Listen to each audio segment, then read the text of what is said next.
Hi students, good morning, very good morning to you. I hope you are all doing well and you have listened to my lecture also. The previous lecture where we have seen the Canto 2 of The Rape of the Lock. Let us continue from where we have stopped yesterday. Let me share the screen now. Yeah. Yeah, I think the screen is visible to you. So let us continue where we have stopped. So we have stopped at line 90 of Canto 2, and wherein it is the Ariel, of course, describing the duties assigned to various spirits or all the spirits. So they were assigned with great or celestial duties. That is what we learned, rolling the planets, okay, making them to roll on the orbits, okay, and also maybe moon, okay, and then stars, etc., etc. So and of course some are taking of the celestial bodies and some are taking care of the human race as such. So that is what Ariel, the chief spirit, of course, was telling or explaining what their duties was. And also they of course safeguard the British throne. That is also stated. So then it continues. He continues. Ariel continues. Our humbler province is to tend the fair. So besides these, what do you call? Um, Cell duties, great duties of looking after this universe, etc., and British throne. The very humbler duty is to take care of the fair, means beautiful ladies, fair ladies. Not a less pleasing, though less glorious care. So it is not a less pleasing job, though it is not that much glorious job. To save the powder from too rude a gale. So what are the duties they perform while taking care of the beautiful ladies? They take care of the powder so that it will not disappear from the faces of the beautiful ladies when strong winds like cyclonic wind, etc., comes. Nor let the imprisoned essences exhale. So of course they apply so many scents, okay, scents, good smells, okay, scents, etc., sprays. Nowadays we use sprays, no? So like that, the sprays. So they take care that the smell will not get exhausted. And then to draw fresh colors from the vernal flowers, to steal from rainbows ever they drop in showers, a brighter wash.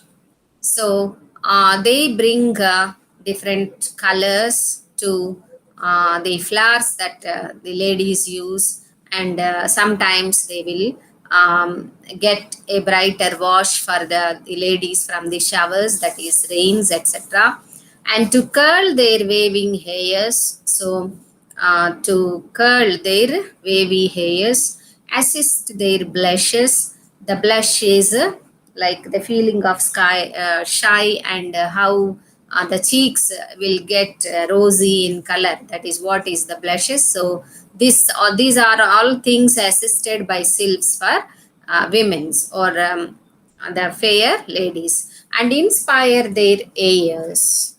So how they keep up their airs, their demeanor, their graceful walks, etc. Nay, oft in dreams invention we bestow.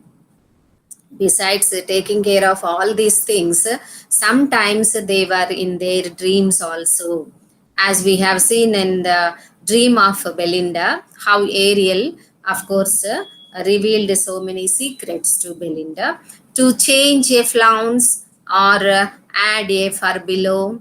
So, flounce is anger. If they are anger, to change their minds, and then far below is like, you have frilled frocks or dresses, frill, okay.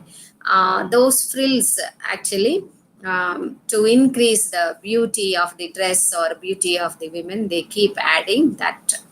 So now these are the duties of the spirits. And after mentioning the duties, he came to, Ariel came to the present day. So why Ariel invited all those spirits? It was like a meeting of spirits that was going on and the mast or the deck of the boat, while beautiful ladies and youth were just rowing on the Thames. They were below and the spirits were above. Now, after reminding them what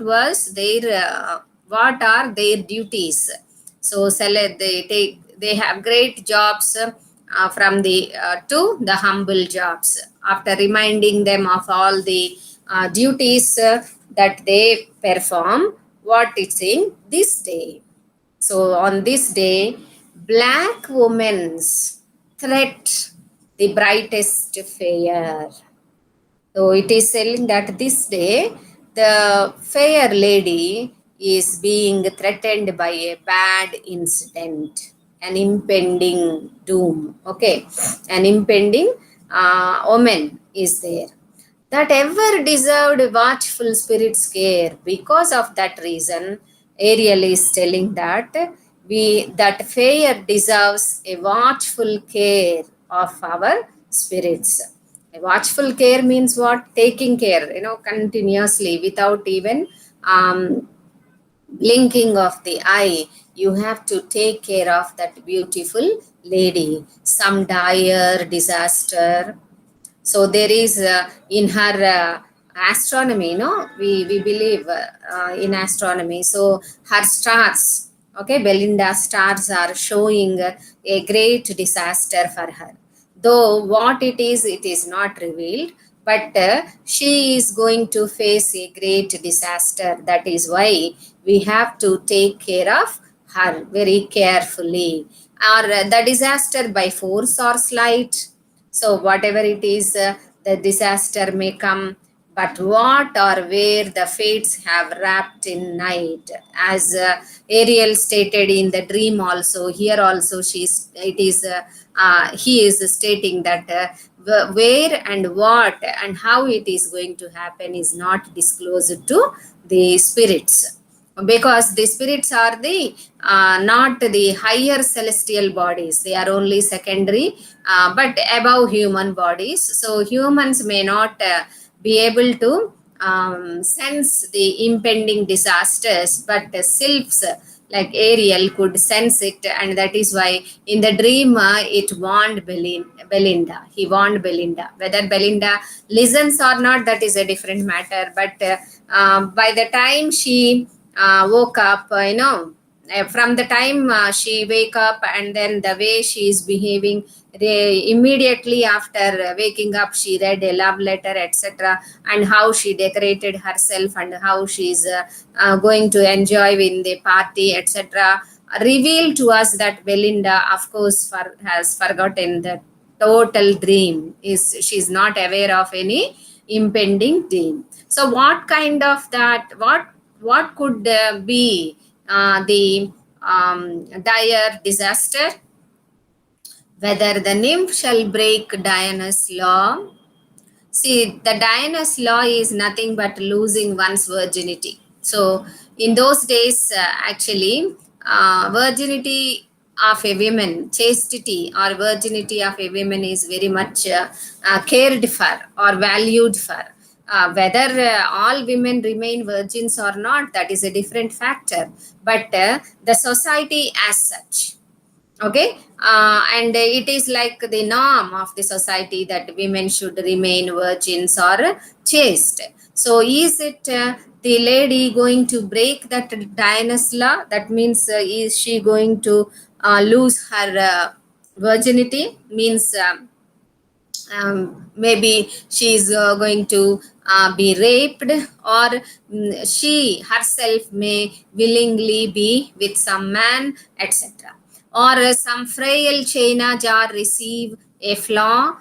China jars, even now the crockery is very much valued in the high class societies, and then also the same thing, china clay, okay, the crockery, the tea cups and all those mixing bowls, etc., which we use, which are made of crockery, are of great value. And in those days also something, and if it is going to receive a frail flaw, means we may not be able to use that, or stain her honor on her new brocade. So brocade is her cloth, okay, her dress. Maybe she may spill some coffee or some butter or anything eatables onto her dress. Thereby, the dress may get a patch and get spoiled. Forget her prayers or miss a masquerade. Maybe she will forget her prayers, or she misses to attend a masquerade. A masquerade is like a ballroom party, or a gathering where people come with masks, so to conceal their identities, okay, or lose her heart or necklace at a ball, or she may lose her heart, maybe she may fall in love, or she may lose her necklace, or whether heaven has doomed that shock must fall. Shock is the lapdog, so maybe shock may die if it is in the fate that is ordained by heaven. Haste then, ye spirits, to your charge repair. So these are all the what you call anticipated disasters. They may happen, they can happen. So whether maid is Belinda, is going to break Diana's law, or the china jar may receive a flaw, or she is going to stain her dress, or she may lose her heart, or a necklace, or her lapdog. A lapdog is very important in the lives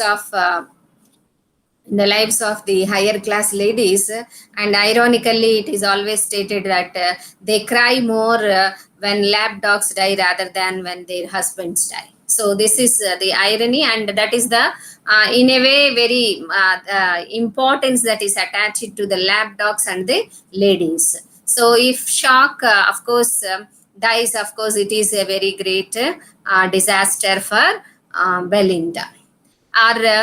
So that is why, because there is a possibility of any one thing or one or two may happen.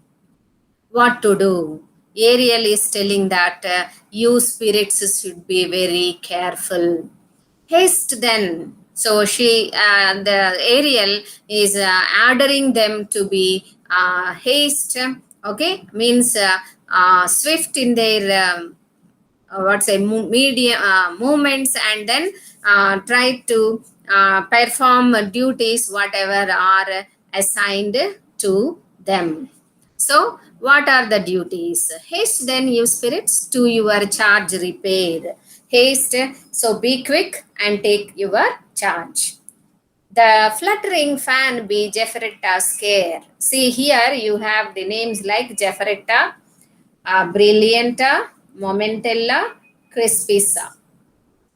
Okay, and Ariel, we know. So these are the spirits. So Jefferetta is given the care of the fluttering fan. Those fashionable ladies used to carry a fan in their hands. Okay, so that fan, the hand fan, just to blow air to themselves.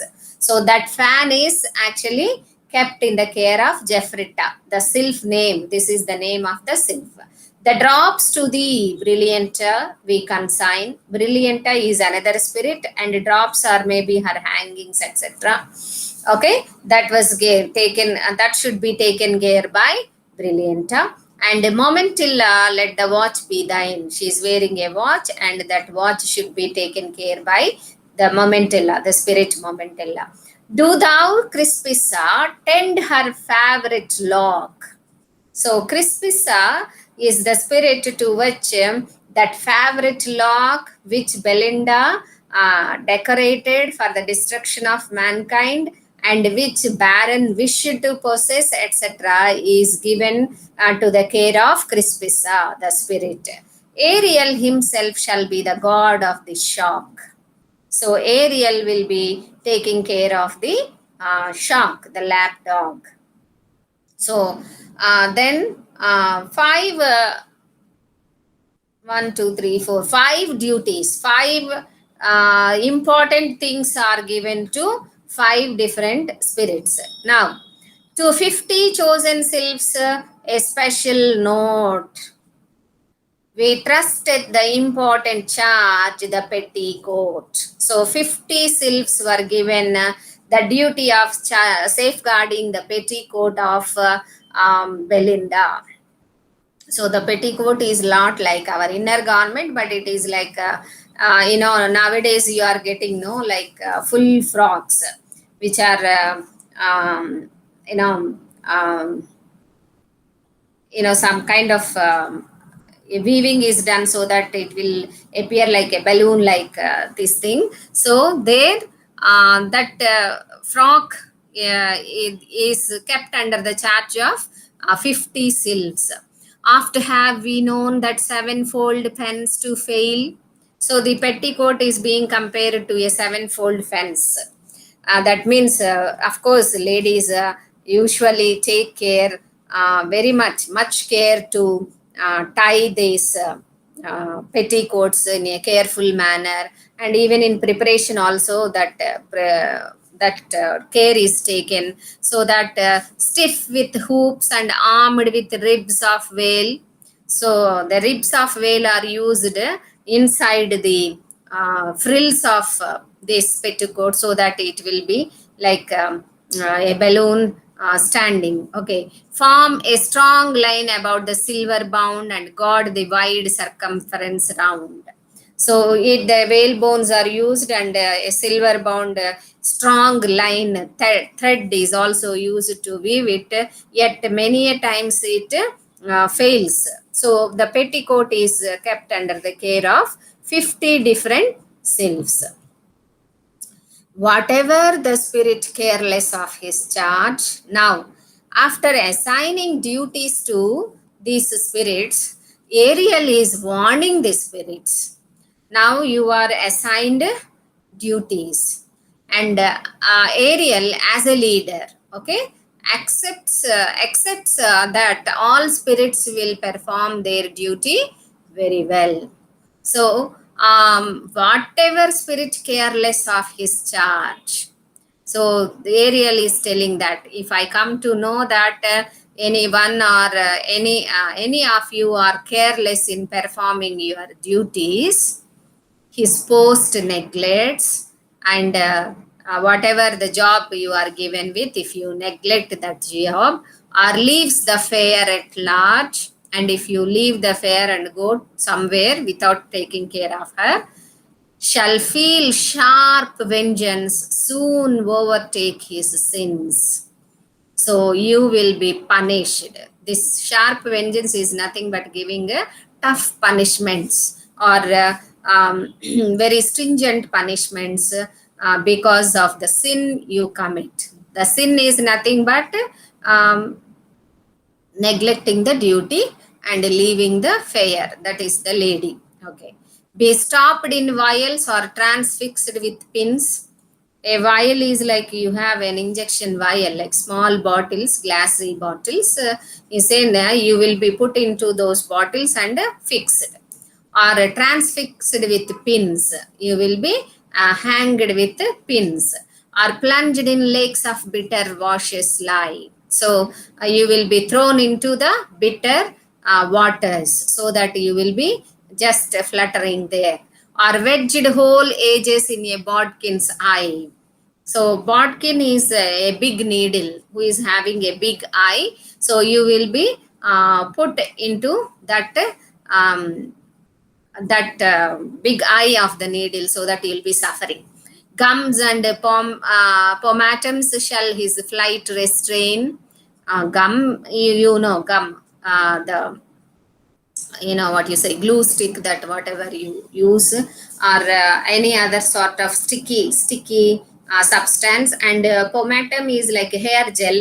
Okay, so those substances, if anything falls into that, you know how they struggle to come out, because they are aerial, or the spirits are bodies with, they are having wings. So if the wings contact with the gum or pomatums or hair gels, etc., they cannot fly, they struggle. So their flight will be restrained like that. While clogged, he beats his silken wings in vain. So clogged, the uh, wings will get clogged, and they will be trying in vain, very useless, just to fly. The silken wings will get stick to one another. Or alum stipetics with contracting power. So alum is like, a chemical substance. Okay, and then they will be just put into these chemical substances, which will make their bodies to shrink his thin essence like a reveled flower. So when flowers are in a blooming stage, of course we know how they will be. And if they wither, how they will just contact, okay, reduce in size. So Ariel is telling that if a sylph neglects its duty, they will be given these kinds of severe punishments. Or as the Ixion fixed, the wretch shall feel the giddy motion of the whirling mill. So Ixion is like the wheel, to which in ancient days, if people are to be punished, they used to tie up the man or women to that wheel, and they keep rolling that wheel, so that actually the giddy motion, the whirling motion, will create a giddy kind of feeling.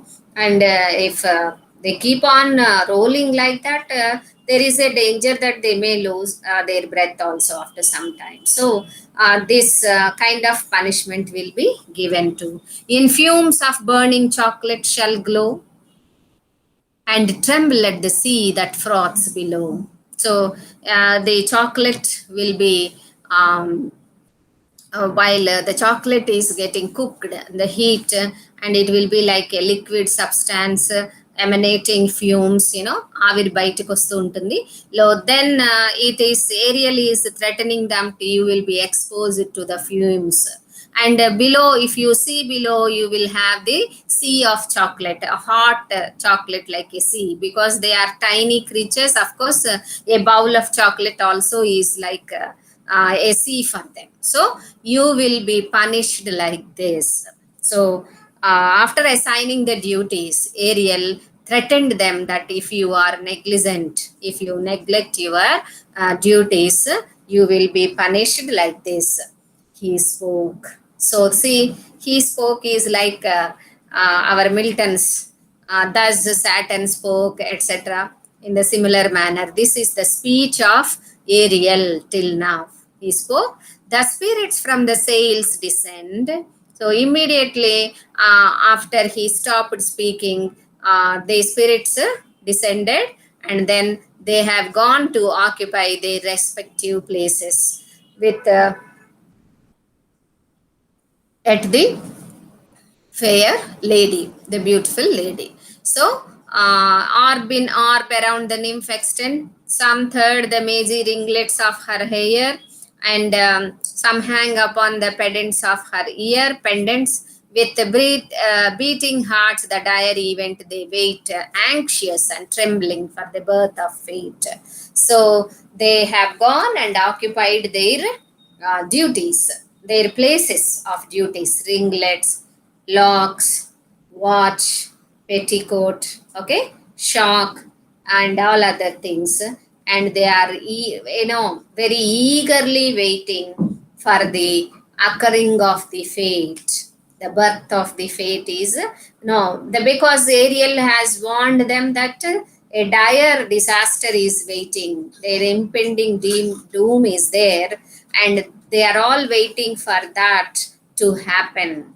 And with eager hearts, they are waiting. So now this is the conclusion of the Canto 2, where you have seen now the Canto 2 opening with the beautiful ladies and young man just sailing on the boat on River Thames, and how the beauty of Belinda is described, and how Baron has witnessed the lock and how he wished to possess it, and how he prayed to the goddess of love so that he can caught hold of that prize, the beautiful lock of Belinda. And then it is Ariel's speech. So Ariel's speech to its army. So he invited everybody, and of course explained how and what they do, and how they have to take care of this beautiful lady today, because she is going to encounter a danger. So that is Canto 2. Now the Canto 3, again the scene changes. The boat arrived at one place. Okay. Now this is the place of the party, the actual place of the party. Close by those meads. So mead is here the meadow, the green lands. Okay. Forever crowned with flowers. Yeah, of course, always those meadows will be beautiful with different flowers, where Thames with pride surveys his rising towers. So Thames also keeps flowing beside the big mansions. Rising towers are palaces like structures, etc., big buildings. These stands a structure of majestic frame. So there is a huge structure of majestic frame. So that means royal people reside in that. Okay, that is like a royal palace, which from the neighboring Hampton takes its name. So it is actually the Hampton Court, which is built beside the River Thames, and which is having a good, scenery. And There, Britain's statesmen oft they fall for doom.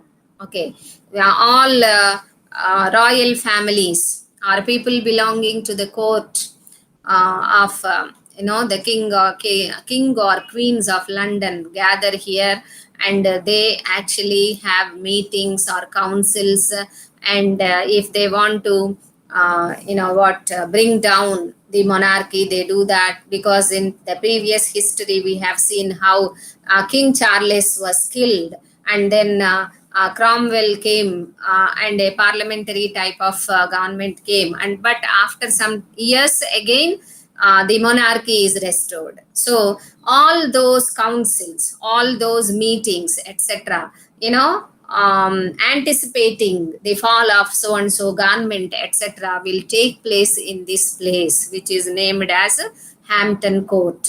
Of foreign tyrants and of nymphs at homes.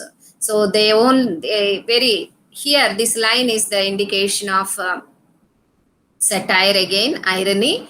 They not only, though they are all royal members, or members who are in great duties of the queen or king, they won't always talk about kings or tyrants or politics only, but they also talk about beautiful ladies. So they, of course, talk about the fall of not only tyrants but also of the nymphs at home. Hear thou, great Anna. No, great Queen Anne was the Queen of England at that time, and it's believed great Anne many times had meetings with the ministers, etc. here, whom three realms obeyed.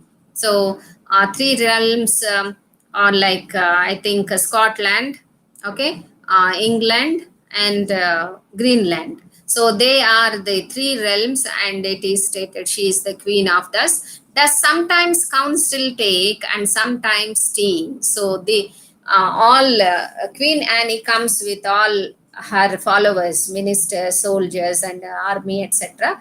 Here, sometimes they convene some meetings, and sometimes they will just pass their time having tea. So, to that Hampton Court now, all the beautiful ladies and the young men who were sailing on the boat came. Hither the heroes and the nymphs resort.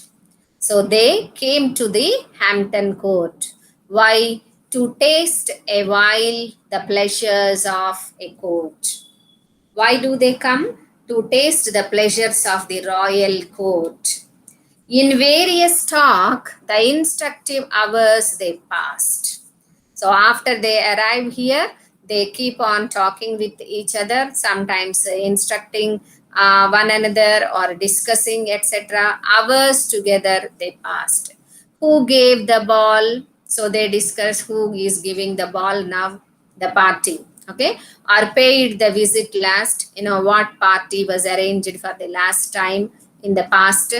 One speaks of the glory of the British Queen, and some others will discuss how great the Queen of England is. And one describes a charming Indian screen. So some will be describing the Indian screen is like India is very popular for making what you call carpets or wall screens, etc.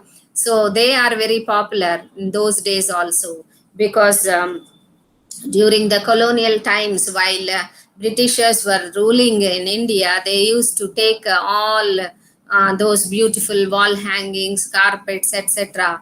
And that is why if one or the other royal members bring a great wall hanging or a carpet from India, it will be a talk of the town then. So they keep describing such a kind of Indian screens. And a third interprets motions, looks, and eyes. And yet others will try to interpret how these people are talking, how those people are looking, and they try to, it is like a gossip, chit chat, not anything serious, but it is all a very flirty talk or a gossip, chit chat, because this actually, behind this, you have to understand the satire of Pope here. See, the young ladies and young men have nothing to do but to pass their time in useless, idle chit chat. So they actually, or the youth, are considered to be the backbone of the nation. But these young ladies and young men are always occupied with frivolous things, very small things, and they also discuss what the other person did, etc. So it is simply a waste or vainful chit chat. So that is what is being mentioned here. At every word a reputation dies. So some people will try to assassinate the character of a woman or another man, etc. Snuff or the fan. Snuff is, the powder that is inhaled into the nostrils, or the fan supply each pass of chart. So in a middle, while they talk, while they chit chat, some will be taking the snuff and some will be just rolling the fans, just moving their fans. So moving the fan means they will be discussing things like that. At times they forget to move their fan also, and they keep listening to the one who is speaking or who is describing looks or eyes or talking about the queen or just any chit chat is going, a very useless talk with singing, laughing, ogling, and all that. So, but the rest of the time is spent simply singing and then laughing, and ogling is also a kind of laugh only, and all that. So, ogling is like a gaze at others, and all those things actually happen when these men or beautiful ladies and young men gather in the Hampton Court. So by the time, meanwhile, declining from the noon of day, the sun obliquely shoots his burning ray. So now it is not noon because Belinda woke up at noon only and they sailed here. Maybe around 3 or 4, the sun rays are not falling straight but obliquely. The hungry judges soon the sentence sign. So the court sessions will also continue till say 3 o'clock or etc. in the evening. And he is saying, Pope very ironically saying that when judges become hungry, they will give the sentences very soon. So till then they may be dragging the judgments. But when they feel hungry, they are not serious about the way they are going to give judgment, but they are serious about their hunger. And so they will write whatever sentence they want to the culprits or those who are facing the trial. And wretches hang that jurymen may die in. So wretches means the culprits, okay, who did something. They will they sometimes in their hunger, in their what you say, anxiousness to eat, to go and eat, sometimes they may give a death sentence also, hanging sentences also to the culprits, whether that is suitable or not, whether they are they deserve that punishment or not, it is not a matter for them. So this is also a criticism of the judicial system. So we always we also in these days try sometimes feel that the judicial system is not working properly, and it is not the story of our century, but it is the story, say if you go back to many centuries also, it is the same story in the history. So Pope is revealing this here. The merchant from the exchange returns in peace. So merchants also, they come, okay, return, and the long labors of the toilet cease. So it is the time that all works are closed now. So the day and the sun, of course, it is going to be evening now, 3, say 4, etc. So all labor is ceased, means stopped. Now Belinda, now whom thirst of fame invites, burns to encounter 2 adventurous knights, while the other world, okay, now you have to understand that Pope is trying to bring us 2 worlds, means Belinda and other ladies and the young men, they are in a separate world, and others, judicial system, people working, businessmen, etc., that is a different world. Now, in this world, the young men, of course, the young ladies are never, they never care for the world that is going around them, but they care for their pleasures only. They came to Hampton Court to have the pleasures of the royal court. That is what Pope said, actually. So now Belinda is burning with a desire. What is that desire? She is burning with the desire of encountering the 2 adventurous knights. In what way she is going to encounter? At the game of Omber. That means the game of cards. And to say simply, it is peccata. So at Omber singly to decide their doom. She is very anxious to play with these knights and to defeat them. So that will be their doom. And swells her breast with conquest yet to come. Now, she, of course, might be receiving success at this game. And of course, her bosom is swelling with these the success that she is receiving in the games. Straight the 3 bands prepare in arms to join, each band the number of the sacred 9. So they, of course, have divided themselves into 3 groups to play the Omber, and each group is having 9 members, and they started playing the game. Okay, now how she plays the game, etc. And the game is also described in a detailed manner by Pope. It seems Pope might have played also. We don't know yet. We will get a detailed description in the following paragraphs. So we will continue in the next class. Hope you will listen. Try to listen this, or keeping open the textbook, so that you can follow whatever I am explaining. Okay, have a nice time.